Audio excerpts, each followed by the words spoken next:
It's from Super Chat. Jonathan Andron wrote in, Jenks. I just called myself Jenks. Okay, Cenk, it makes no sense to continue to press for another Democratic nominee who will maintain the status quo while RFK Jr. has a real opportunity to win this thing and to get money out of politics. Jonathan, I don't know any host on the left that has been fair to RFK Jr. at all, period, a single one, let alone as fair as me. So I'm telling you his downsides, I'm telling you his upsides. No one ever tells you his upsides, but I'm not gonna hide his downsides. So the reality is he has both of those, and I don't know what to do with them, right? So, but as I said last night, I got enough balls to say I'm considering him, which is like in my world, that's heresy. Like in my circles, they'll burn me at the stake for saying I'm considering RFK Jr. Okay, but I am, because his housing is better, his defense is better, his money in politics is way better. And I say, if you give me a random American, I'll take them over Biden or Trump, because I know I'm going to get wall-to-wall corruption with Biden and wall-to-wall lunacy and potential fascism with Trump. So I'll take a rando. At least they're not crooked, right? They're going to be honest. Maybe they're the right, left, or whatever, but at least they're not going to be crooks. So if I'll take a rando, will I take RFK Jr. over these two clowns? I don't know. I haven't made up my mind yet. But so if you're in the camp of hating me for that, now go ahead and hate me. If you're in the camp of saying no, you should have already made up your mind and support him, go ahead and hate me for that.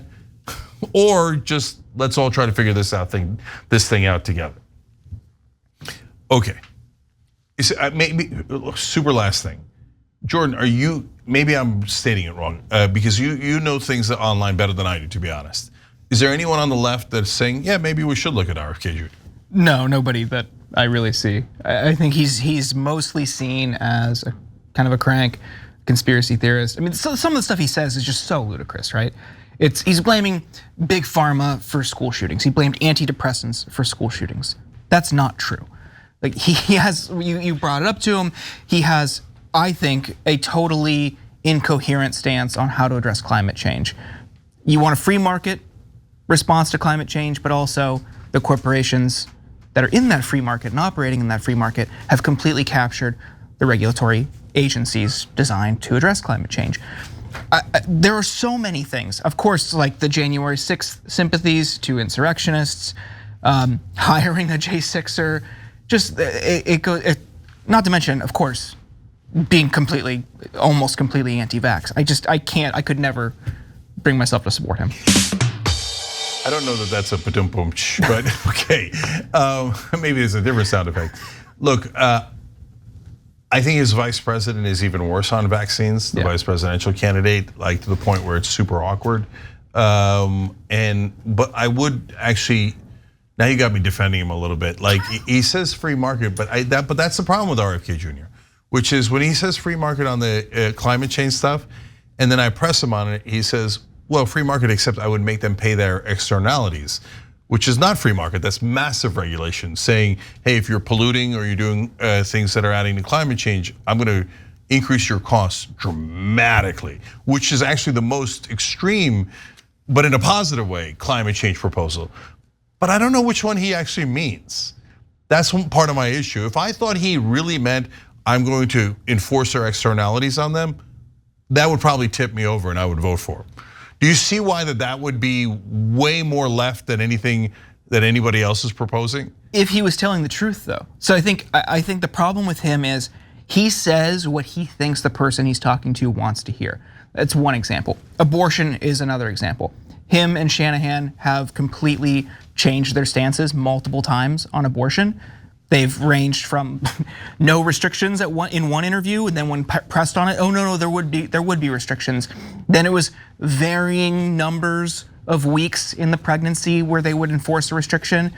And at one point, a reporter asked, "Hey, there's no real clear plan in your platform, on your website about your abortion stance. What is it?" And he goes, "You tell me. What should it be?" Like I just don't trust him at all. I think he's a politician who is saying anything he can to increase his support. He's not gonna get elected. I mean, he can't. He's not. He doesn't have the math is not there. So it seems like a wasted vote. I don't know about a couple of things you said, Jordan. I hear you. Like what? So number one, on abortion, you're totally right that he's all over the map and that he's doing it on purpose to try to appeal to both sides. But he did land on Roe v. Wade, right? So I read it because I had to get ready for the interview, et cetera. So Shanahan said things that weren't Roe v. Wade, and then he came in and clarified and said, okay, basically the Roe v. Wade standard, okay? So I'll take it, but I'm worried because he's all over the map and he's trying to please everyone. I get it, right? And in terms of whether he could win, he was at 20 points. But man, they gotta just, if they give him town halls and he gets to make his case and he says some of the things like, hey, you know what, on housing, I'm not gonna let the private equity guys buy the houses. That is gonna be supernova popular, okay? And then can he get past 20 points? Yeah, especially when one of the candidates is barely alive. So I don't know. So, but yeah, I asked, hey, is anyone on the left even, considering him like I am? And apparently the answer is no. So there you go. I'm the fairest guy on the left. Okay. Thanks for watching the video, guys. We also love it if you hit the join button below because that makes you a member. And members allow us to be independent, honest. We can be as progressive as we want, no corporate media influence. And that's all because of you guys. We love doing the show with our members. Hit the join button, become one of the Young Turks.